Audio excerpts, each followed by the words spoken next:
You're listening to Soap Dirt, the latest in television entertainment news.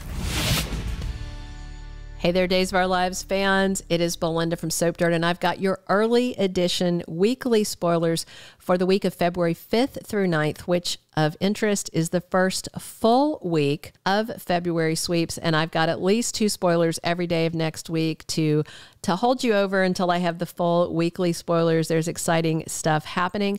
And hey, if you haven't, will you reach down and click that subscribe button so you don't miss any of our updates? All right, we're going to dig into this.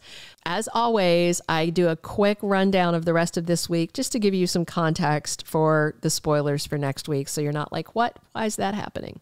All right, Wednesday, January 31st, Harris and Jada are very busy. They make another drug bust and they celebrate a big win. Looks like they did get some good, solid intel. We're going to see more of Xander with that phone call. Remember, it happened last Friday. Somebody called up and they want him to eliminate someone. I suspect that someone is Clyde. And then Xander goes, finds Stefan and demands answers. So very interesting stuff. Chanel Dupree starts planning her wedding and Paulina is there helping, but things are going to go awry because of her health issues and because Johnny is having some issues as well. Alex accuses Brady Black of still wanting Teresa Donovan on Wednesday, and Johnny asks Chad to be his best man at his Valentine's Day wedding, but Chad thinks he should not marry Chanel because he thinks that being married to a DiMera is a bad thing for any woman and she'll be in danger. So he tries to talk him out of the wedding completely. Thursday, February 1st, we've got Teresa having a crisis at work. You know, she's running Bella Magazine, which was a division that Maggie was going to shut down. And then when Alex suddenly became Victor's son, although we know he's not, he insisted on reviving it and putting her in charge. Alex can't help sort out whatever this crisis is, and Brady Black steps up to fix it because he has experience with Bella. That's going to rub Alex the wrong way. Sloan Peterson and Eric Brady try to hit the sheets, but they keep getting interrupted. I'm guessing the baby, but maybe Leo Stark. I don't know who else. Lucas sits down to talk with Chad and Everett. He wants to spill the beans on what he knows about Clyde and his drug ring, because I think he assumes if he shines a light on it and everything's out in the open, that there won't be a threat anymore to him. But I don't know if he's heard that phrases, snitches get stitches, especially since he just recently got stitches. Harris has a therapy session with Marlena Evans, and he tells her that he has fallen for Ava Vitali. Friday, February 2nd, we have Stefan and Ava both very frustrated. They had that phone call where he told her she wasn't attractive, and they were just chewing each other out. And remember, he told Gabby that they were faking an affair because of the Clyde and the Harris thing, and she gets that. But if they engage in a real affair, I don't think she's going to like it one bit. Stefan marches over there. Looks like he might be a little tipsy, and he and Ava start going at it, ripping each other's clothes off. Doesn't look good. Stephanie confesses something to Everett that stuns him, and Xander and Sarah have a double date with Constantine and Maggie. They enjoy dinner out together, and John and Marlena are enjoying a night home alone, but then Teresa and Brady crash. What are they even doing together, and what are they doing at that house? I mean, good gracious. They're not supposed to be together. All right, now let's talk about the early weekly spoilers for the 5th through the 9th. On Monday the 5th, we have Stefan and Ava plagued by guilt. So here's the question. Did they go ahead and finish ripping off their clothes and do the deed, or at some point did they stop but are still feeling guilty because of the kissing and the touching and the fondling before they stopped? I kind of think they might actually do the deed, but we'll see.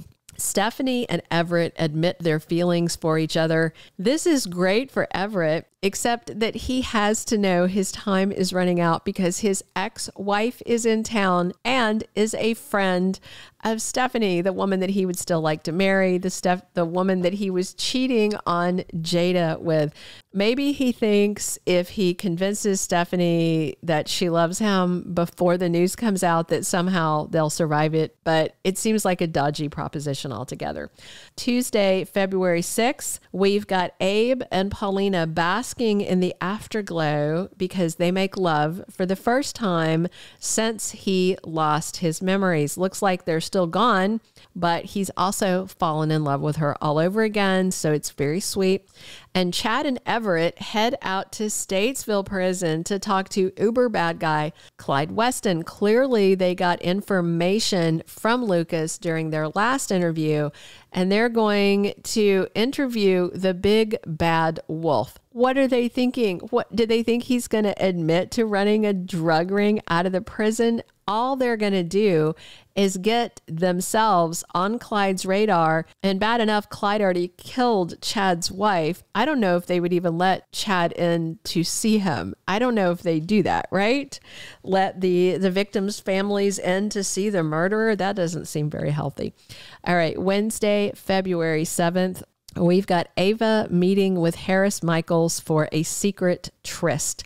She has been telling him she doesn't love him, when he told her that he loved her, and then he gave her the necklace, and then he kissed her, and then she slapped him, and she is trying to protect him.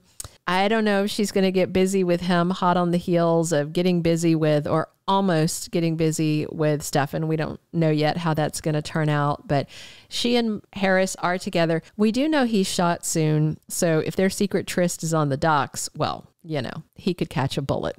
And EJ DiMera taunts Stefan about the recent drug bust. Of course, as the DA, EJ DiMera knows exactly what is going on. And he already knows that Stefan is dealing for Clyde.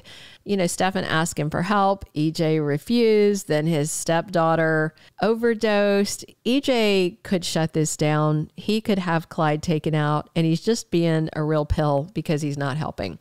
Thursday, February 8th, we've got Sloan again looking for quiet time at home with her husband, Eric Brady. I don't think it's going to come that easily. I anticipate more interruptions. John tells Patch all the info that he got from Constantine. I do know that the Black Patch guys may hit a rough patch soon because it looks like Steve has been hiding some things from John about his pawn days when John was so out of it he doesn't remember, but Steve does remember very specifically. All right, Friday, February 9th, we've got Lucas Horton sneaking out of the Brady pub. He's in disguise. Maybe this is when he's in his priest disguise that had me thinking he was going to be stuck at the monastery. Anyway, Kate Roberts catches him, and she's not going to be happy. She may ground him.